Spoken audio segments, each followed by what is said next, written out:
We are going to be making a Bakewell Tart today. I really need you to hear what I'm saying. So let's start on the pastry first. So we are making a sweet short crust pastry. So get yourself a bowl. So get your scale, put it underneath your bowl.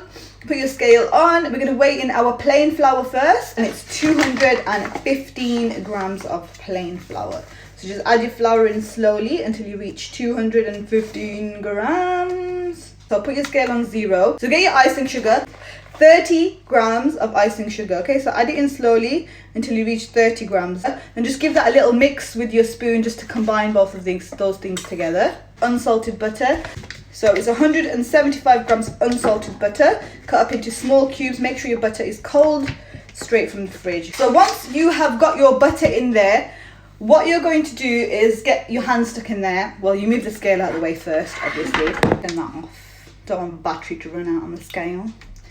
Batteries are expensive for those things. So you kind of get the flour and the butter together and just rub it between your fingers like this. And it's going to take a few minutes to do this, okay? But it kind of feels pretty satisfying, okay? And you want to make sure your butter's cold, because if you have warm butter and you do this, it's just going to melt in there and it's not going to work. It's not going to form breadcrumbs. It's just going to turn into a big fat mush. So if it's cold butter, then you're able to just kind of break it, smush it with your fingers a little bit. So that is kind of what you're looking for. Once you've got your breadcrumb texture, we're going to go in with our egg. Okay, so 1 egg in there. I'm just going to use like the back of a spoon or something just to mix that egg in. I just want to see if it's wet enough to bring all the pastry together, because we might not need to add the tablespoon of cold water. But if it's still too dry, then we'll add 1 tablespoon of cold water to bring it together, okay? And we're literally just going to bring this pastry together. We're not going to knead it, okay? Again, you want to get your hands in there, guys. It's kind of messy, but you got to do it. Part of baking. And then you just kind of bring your pastry together. Just kind of squeeze it all. Right, so maybe it does need a little bit of water, because I can see it's quite dry at the bottom of the bowl. So I'm going to add 1 tablespoon of cold water. It's important that it's cold water. Just 1 tablespoon of cold water is going in the bottom. And just to help bring all that in as well, okay? And you really don't want too much liquid in this. You don't want it to be too sticky. Just get your dough and put it on with all the bits as well, everything. And then just wrap it over. And use the cling film to kind of just shape it into a disc shape, bring it all together. Put this in the fridge for about half an hour, 40 minutes. While the pastry is chilling, we are going to move on to preheating our oven. 180 fan, 200 if you don't have a fan, if you have electric ovens, that is, guys. And if you have a gas oven, it is gas mark 6, okay? Let's get our pastry. Okay, so I'm using a loose base tin. It's not loose base, guys, not the end of the world. It's absolutely fine. We roll. So we're going to grease this with some butter, okay? So just get some butter on your brush and then just brush it on the bottom and on the sides as well. We have greased our tin. Now it is a time to take the pastry out of the tree. Is nice and chilled. And lightly dust your surface with the flour. Then unwrap your pastry. You can put a little bit of flour on top of your pastry too, so that your rolling pin doesn't stick to it. Right. And then I like to dust my rolling pin a little bit too with some flour to make sure it doesn't stick to the rolling pin, which it might do. Knowing my luck, it probably will. But we can carry on anyway. Then you want to just roll out your pastry. So you want to roll your pastry out to larger than the circumference of your tin, because you want the pastry to go up the sides of your tin as well. And kind of rotate your pastry as you're rolling it out, okay? Kind of just roll it a little bit, rotate it, roll it again. All right. And you want to roll it to about the thickness of a pound coin, okay? Not too thin, not too thick. Measure it against your tin. Yeah, it does. Okay, so to pick that up, just keep your tin close by. What you want to do is get your rolling pin, put it in the middle of your pastry, lift the top part of your pastry over your rolling pin, okay? And then put your tin in front, and then lift your pastry into the tin with your rolling pin, okay? slowly drape it in. Should end up like this. And then what you want to do is kind of push it into the edges. So use the back of your finger and kind of push it into the corners of your tin first. Okay, so push it into the corners first, bring it in, and then slowly get your fingers or kind of press it onto the sides. Now this is a bit short here, so we can always patch it up with some where we've got extra. So don't worry about that too much at the moment.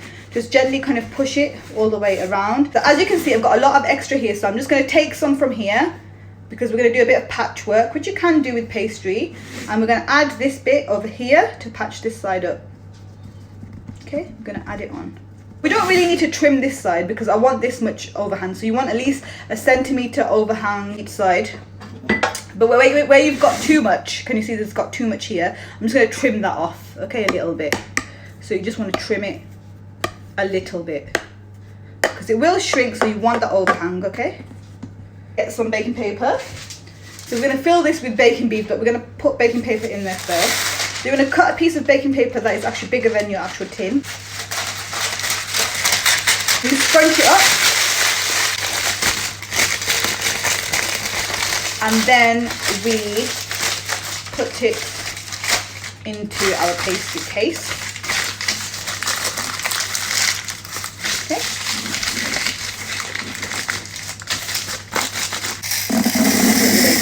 In there, level it off, and we're going to bake this in the oven 10 minutes with the beads in there. We're going to remove the baking beads and the paper after 10 minutes and then bake it for another 5 minutes, okay? And that is called blind baking. Now the baking beads be really hot when you take them out of the oven, so be very careful, okay? You do not want to burn your fingers, so get a plate ready, okay? And then we're going to lift the baking beads off with the baking paper, okay? So get your pastry case out of the oven. So lift it up with the baking paper, just gather it up, okay? Like so, so you've gathered it all up, lift them out into your empty bowl and put them away to the side for now. Once they cool down, then you are able to put them back into the jar, okay? The pastry should be looking like this at the moment, so we're going to stick that back in the oven for another 5 minutes just to bake it off a little bit more. It goes in for another 5 minutes. We're going to take our pastry case out of the oven. It's been another 5 minutes. Okay, so what I'm going to do is I'm going to get rid of all that excess pastry that's on the sides, so we're left with just the tart shape, okay? And kind of push down on the edges, and that will release the excess pastry or cut off the excess pastry, okay? So you can do that and get rid of all that excess pastry. I mean, it's optional, you don't have to do that if you don't want to. If you're not too bothered about the shape, then you don't have to do this. But if you want to look nice and fancy, then yeah, take it off. Get rid of this excess pastry. And we're just left with the tart shell now. That can go back there and just allow it to cool while you prepare the filling now. Right, so for the filling, guys, get yourself another relatively large bowl. Put your scale on, make sure it's on 0. You're gonna weigh in your butter, and again I'm gonna cut it into small cubes just to help it melt in the microwave. Okay, so 125 grams of unsalted butter is okay.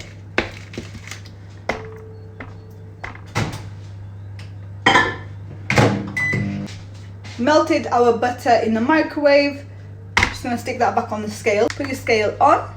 Now we're gonna add in 125 grams of sugar, just regular granulated sugar, okay? Just add it in slowly until you get to 125. So put your scale back on 0, and it's 125 grams of your ground almonds into there as well. To that, we are also going to add a tablespoon of plain flour, 1 tablespoon of plain flour, so a teaspoon of almond extract. Then the last thing we're going to add in there is an egg. At this point you can use an electric mixer to make it easier and just mix it all in with an electric mixer for a few minutes just till it's all nice and combined, or you can use your hands and just get some elbow grease in there, use a wooden spoon and just combine it all with a wooden spoon, okay? Just needs to be all combined well. There we go. It should look like that once it's all done. I'll put that to the side for a second. Right, so raspberry jam. So if you take how much you want into a bowl and then you kind of just use the spoon and kind of beat it to loosen it up, and that'll help you to spread it onto your pastry without actually breaking your case, because the pastry is really short, okay? You don't want to break through it, it's quite thin as well. So just get your jam, kind of smush it a little bit and just mix it like this and loosen it up so it's not too set, and then spread it on the bottom of your pastry case. It should be cooled down enough now, and then I'm just going to use the back of my spoon to spread it out into an even layer at the bottom of your pastry case, okay?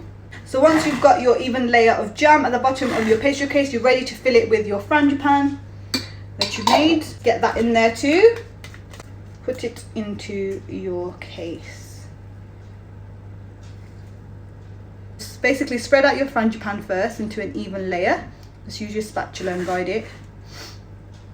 If you had some fresh raspberries, you'd wash them, dry them, and then just basically stick them in the frangipane in a very nice kind of design if you wanted to, circular, like all around the inside the frangipane, just kind of dot them in. But like I said, I wasn't able to get some fresh raspberries this time, unfortunately, so we're not going to put them on. And then you want to get yourself a handful of flaked almonds. So flaked almonds look like this, okay? And basically you just spread your flaked almonds over the top of your frangipane. As many or as little as you like. You can leave this out as well, it's completely optional. But they look nice and they add a bit of a crunch, which I think is nice too. And then we're going to put this in the oven to bake, okay guys? So this usually takes about 35 to 40 minutes to bake in the oven, okay? If you feel like your pastry is browning too much before the frangipane is cooked, then you can cover the top with some foil and then put it back in the oven, and it will stop the pastry from browning, okay? Otherwise, just bake it as it is for 35 to 40 minutes should be enough. The way you want to check it to see if your frangipane is done, you just put a toothpick in it.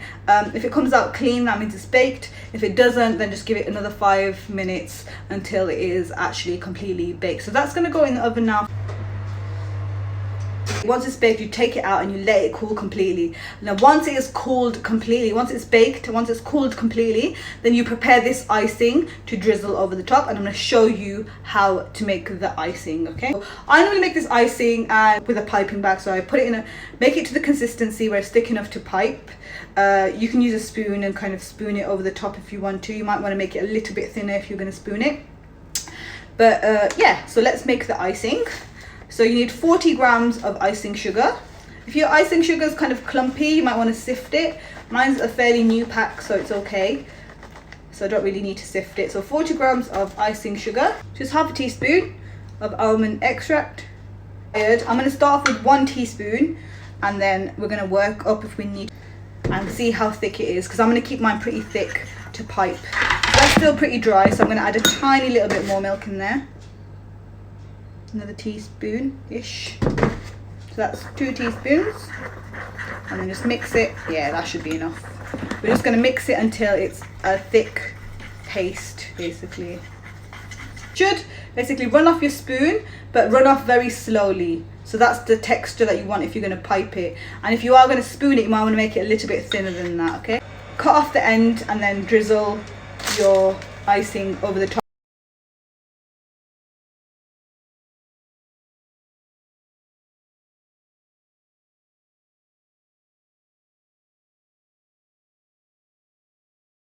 That's it guys, thank you so much once again for joining me. Take care of yourselves, enjoy the rest of your day. Assalamu alaikum wa rahmatullahi wa barakatuhu. Bye bye, toodaloo.